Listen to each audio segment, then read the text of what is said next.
Hello student, welcome back to my YouTube channel smart academy. तो मेरे प्यारे बच्चों, आज का यह वीडियो इंग्लिश के पेपर के लिए, यानी कि जो 4 मार्च को इंग्लिश का पेपर होने वाला है उसके लिए है। मेरे प्यारे बच्चों, आज का वीडियो बहुत ही ज्यादा खास होने वाला है, क्योंकि वीडियो को जितने भी छात्र देख रहे हैं, यह वीडियो जितने भी छात्र देख रहे हैं उनके लिए बहुत लक्की वीडियो होने वाला है, क्योंकि इस वीडियो में मैं इंग्लिश के वेरी वेरी इंपॉर्टेंट क्वेश्चंस को बताने वाला हूं। सबसे ज्यादा महत्वपूर्ण प्रश्न को बताने वाला हूं, जो कि पोएट्री से हैं, यानी कि पोएट्री के सभी प्रश्न, इससे जितने भी क्वेश्चंस बनते हैं सारा का मैं बताऊंगा। सभी क्वेश्चंस को बताऊंगा किस टाइप के प्रश्न इससे बनते हैं और पोएट्री से पूछे जाने वाले कौन कौन से प्रश्न हैं। अब पोएट्री में कई टाइप के प्रश्न पूछे जाते हैं, जैसे कि पोएट्री में अगर देखा जाए तो यहाँ से 20 नंबर का प्रश्न उठाते हैं। ठीक है, लगभग 20 नंबर का प्रश्न यहीं से उठाते हैं। तो आज की इस वीडियो में 20 के 20 नंबर क्लियर होंगे। अगर आप चाहते हो इंग्लिश में 70 नंबर पाना, ठीक है, तो आप लोग इस वीडियो को जरूर देखिए। अगर आप लोग इस वीडियो पूरा देखते हो, या इसका जो सीरीज चला, यानी कि जैसे अभी मैं पोएट्री का बता रहा हूँ, फिर प्रोज का बताऊंगा, इसी तरीके से सप्लीमेंट्री का अगर सारा कुछ आपने देख लिया ग्रामर, तो 70 में 70 लाने से आपको कोई रोक नहीं सकता। ठीक है, अगर आपने ये वीडियो पे क्लिक कर ही दिया है तो वीडियो को पूरा अंत तक देखिए। हो सकता है इसको पूरा आप देखने के बाद आपके नंबरों में इंक्रीज हो, यानी कि आपको अगर यहाँ पे नंबर मिलने वाला होगा, मान लीजिए जैसे आपको 70 नंबर में 70 में 70 अगर नहीं मिल रहा है, 70 में 50 नंबर अगर आपको मिल गया है, या 70 में आपको 55 नंबर मिल गया है, तब भी मेरे दोस्तों 30 नंबर स्कूल का अगर जोड़ लोगे, तो यहाँ पे 30 नंबर स्कूल का जोड़ोगे 50 में, तो कितना हो जाएगा 80 नंबर। तो यहाँ आपका 80 नंबर इंक्रीज हो जाएगा। तो यानी कि अगर आप एक टारगेट बनाओ कि क्वेश्चन पेपर में जितने भी छात्र मान लीजिए 50 नंबर के करके आए हैं 70 में, ठीक है, 70 में अगर वो 50 नंबर करके आए हैं, तो 30 नंबर स्कूल का अगर जुड़ेगा, तो मेरे प्यारे बच्चों 80 नंबर आपका जाके यहाँ बनेगा। एक मैं अपना वो बता, इसमें अपना शेड्यूल बता रहा हूँ कि किस तरीके से ये होता है। ठीक है, तो यहाँ पे आप लोग बहुत ध्यान से समझिएगा, जो मैं पोएट्री का बताने वाला हूँ, पोएट्री के सभी टाइप के प्रश्न किस तरीके से पूछे जाते हैं उनको आप लोग बहुत ध्यान से देखिएगा।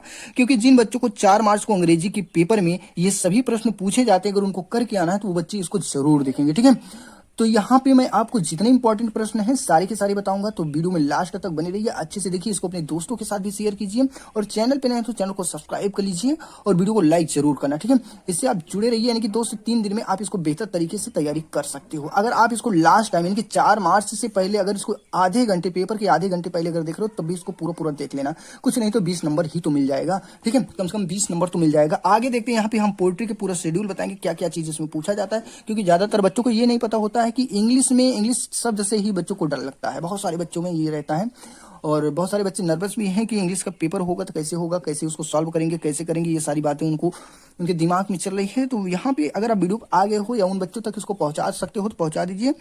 इसका लिंक और डिस्क्रिप्शन में भी कुछ वीडियो की लिंक है, उसको भी देख लीजिएगा। ठीक है, तो यहाँ पे पूरा शेड्यूल बताऊंगा, यानी कि प्रोज में या पोएट्री में। अभी तो मैं पोएट्री का बता रहा हूँ, तो पोएट्री में क्या क्या आएगा। ठीक है, इसी तरीके से प्रोज का भी बताऊंगा, सप्लीमेंट्री में क्या क्या चीजें पूछी जाएंगी, कितने नंबर का रहेगा आपका, कितने नंबर का कौन सा चीज रहेगा, सारा कुछ बताऊंगा, और क्वेश्चंस का आंसर भी दूंगा। ठीक है, तो यहाँ पे देखिए, अब वीडियो को करते हैं स्टार्ट। वीडियो में देखिए यहाँ पूरा शेड्यूल बना है। यहाँ पे सबसे पहले आपको देखिए पोएट्री में, यहाँ पे ध्यान दीजिए, यहाँ पे पोएट्री में जो है ध्यान दीजिए, पोएट्री में किस तरीके से शेड्यूल मैंने बना रखा है। इस शेड्यूल को आप लोग बहुत ध्यान से देखिए और इसको समझिए।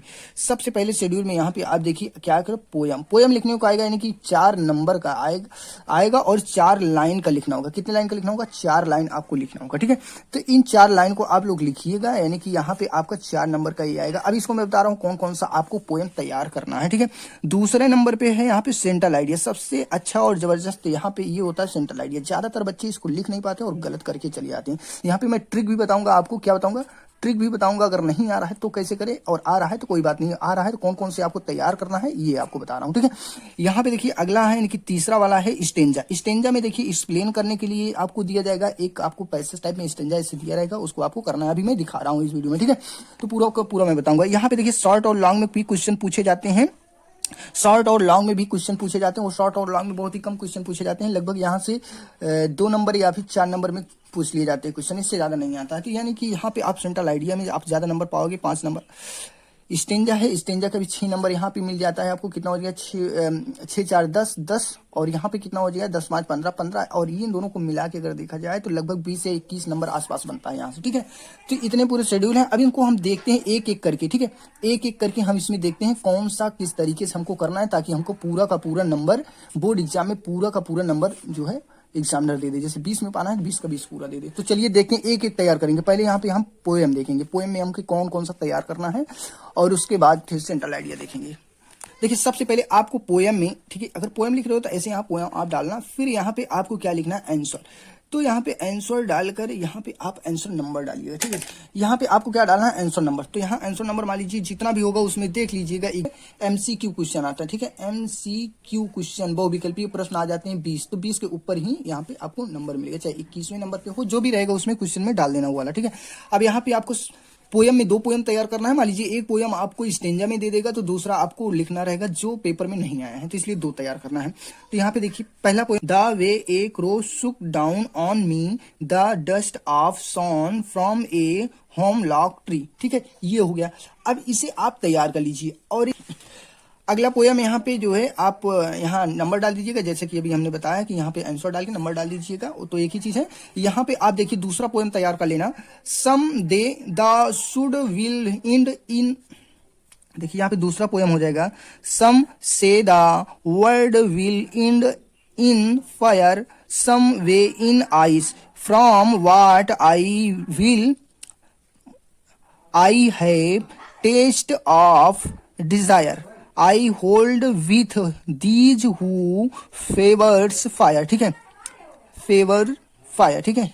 तो यहाँ पे ये दूसरा आपको तैयार कर लेना है। मान लीजिए एक आपका स्टेंजा में दे देगा, तो दूसरा आप यहाँ लिख सकते हो, इसलिए 2 पोयम आपको तैयार कर लेना है, ऐसे छोटा छोटा, सिर्फ 4 लाइन का, ठीक है, 4 लाइन का आप पढ़ लीजिए, ठीक है। और यहाँ पे देखिए सेंट्रल आइडिया, अब आपको सेंट्रल आइडिया कैसे लिखना है, किस तरीके से लिखना है, तो यहाँ पे आपको सेंट्रल आइडिया में मैट्रिक भी बता रहा हूँ, वैसे बता रहा हूँ। आप देखिए यहाँ पे सेंट्रल आइडिया लिखते समय चाहे जितने भी आपको तैयार करना है, यहाँ पे पहले तो जितने भी आपके लेसन हैं, यहाँ पे जितने भी लेसन आपको दिया है, जितना भी है आपको, ठीक है, मान लीजिए 6 पार्ट या 7 पार्ट जितना भी है पोएट्री में, ठीक है। तो यहाँ पे आप क्या करोगे, पोएट्री का जितने भी राइटर हैं उनका नाम और पार्ट का नाम आपको याद रहना चाहिए, ठीक है। राइटर का नाम अगर याद है, पार्ट का नाम याद कीजिए, राइटर का नाम, क्योंकि वो चैप्टर यानी कि लेसन का नाम भी याद रहना चाहिए और यहाँ पे राइटर का भी नाम याद रहना चाहिए, यानी कि पोएटर का भी नाम और पोएट्री भी का लेसन जो है नाम है वो याद रहना चाहिए। यहाँ पे एक चीज ध्यान दीजिए, ये है कि इन दिस, देखिए इन दिस पोयम, ये इतना सभी में कॉमन रहता है, कोई भी आए सेंट्रल आइडिया, ठीक है, सेंट्रल आइडिया में कोई भी सेंट्रल आइडिया अगर देते हैं तो ये कॉमन चीज रहती है। तो यहाँ पे हमको करना है, इन दिस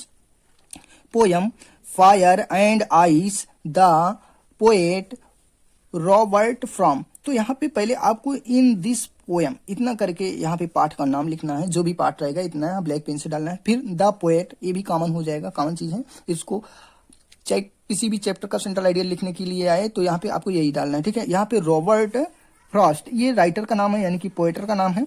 तो यहाँ पे पोएट जो है ये चेंज हो सकते हैं, जो भी रहेगा उसको डालिएगा, ठीक है। यहाँ पे मैं लेसन 2 का लिया हूं, तो ठीक है, और कोई भी आएगा तो यहाँ पे इस तरीके से आप कर सकते हो। सबसे पहले देखिए यहाँ पे इतना जो यहाँ पे लिखा गया है, इन दिस पोएट, ये और the poet, sorry in this poem, ये और यहाँ पे लेखक का नाम, इस पाठ का नाम ऐसे लिखना है। उसके बाद ये चीजें आपको, ये चीजें अलग हो सकती है, लेकिन ये चीजें आपको ये से करना है, ठीक है। उसके बाद ये सारी चीजें यहाँ तक आपको याद रखना है, ठीक है, यहाँ से यहाँ तक इतना। उसके बाद बीच में आप क्या चीज लिखते हो इसी से रिलेटेड यहाँ पे लिख देना। लास्ट में आपको यहाँ पे कंप्लीट इंड यहाँ इतना जरूर करना है, चाहे तो यहाँ से स्टार्ट कर सकते हो, यहाँ से ऐसे करके इक्वलिटी कंप्लीटली यहाँ पे करके complaint in right in the word to a completely end, इस तरीके से आप लिख सकते हो। यानी कि 2-3 बातें इसमें ध्यान रखना है। ये चीजें कोई भी अगर चाहे जिस पार्ट का आपको सेंट्रल आइडिया लिखना हो इसको लिखना पड़ेगा, और ये बीच वाला लिखना है। तो यहाँ पे पार्ट का नाम रहना चाहिए लेसन का, और यहाँ पे कौन उसके राइटर है ये रहेगा, ठीक है, पोएट कौन है। फिर इतना कॉमन सी चीजें हैं, सभी में आप कर सकते हो, कोई भी पार्ट है, इतना आपको 2 लाइन यहाँ याद रखना है। और लास्ट में ये वाली लाइन आपको पता होनी चाहिए।